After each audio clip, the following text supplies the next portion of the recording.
한국과 밀월 관계를 유지해온 베트남이 한국인에게 빗장을 걸어 잠갔습니다. 중국발 사태의 여파로 한국발 입국자를 일정 기간 격리하기로 했는데요.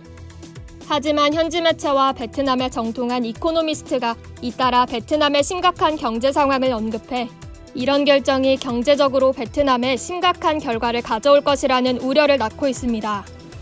베트남은 지난달 29일부터 한국에서 입국하는 모든 이들에 대해 예외 없이 2주간의 시설 격리를 결정했습니다. 7일부터는 한국과 베트남을 오가는 모든 직항 노선의 운항이 중단됐죠. 베트남 당국은 한국 국민에 대한 무비자 입국도 임시 중단했습니다. 이는 한국인에게 15일간 무비자 입국을 허용하기 시작한 2004년 7월 이후 16년 만에 처음 있는 일입니다. 베트남 정부의 갑작스런 결정으로 삼성전자의 현지 공장 가동에 비상이 걸렸습니다. 한국 대사관에 따르면 한국에서 베트남으로 파견될 삼성 디스플레이 전문 인력은 700여 명으로 이들이 격리 조치에서 예외를 받지 못하면 양국 경제에 큰 피해가 우려됩니다.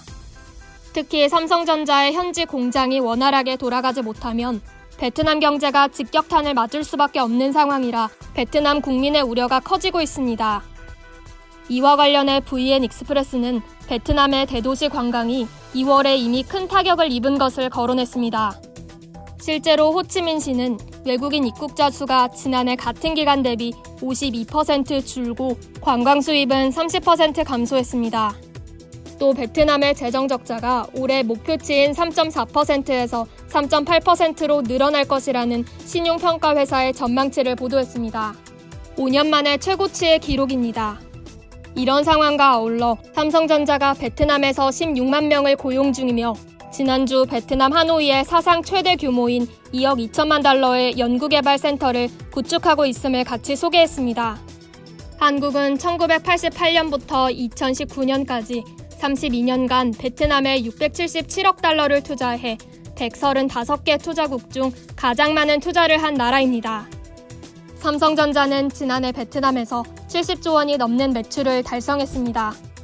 이는 베트남 국내 총생산의 28%를 차지한 높은 수치입니다. 베트남 정부 역시 삼성전자 옌빈 공장 부지의 임대료 면제를 연장하며 혜택을 제공했습니다. 지난해 11월에는 이재용 삼성전자 부회장이 방한 중이던 응우옌 수원푹 베트남 총리를 만나 현지 생산시설과 연구개발센터 등을 활용해 글로벌 스마트폰 시장 등을 공략할 방안에 대해 논의했습니다.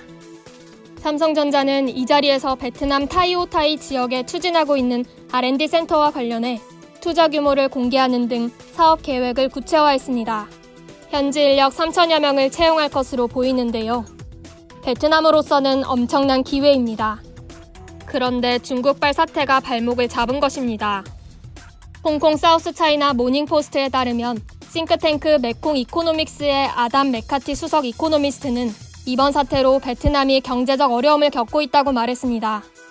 그는 베트남을 찾는 관광객들이 너무 적으며 약 20%의 노동자들이 불안정 고용 상태라고 지적했습니다. 이런 상황에서 베트남 정부의 성급한 결정으로 삼성 공장마저 제대로 돌아가지 못하면 베트남 경제가 막대한 타격을 피할 수 없을 것으로 보입니다. 이상 여의도튜브였습니다.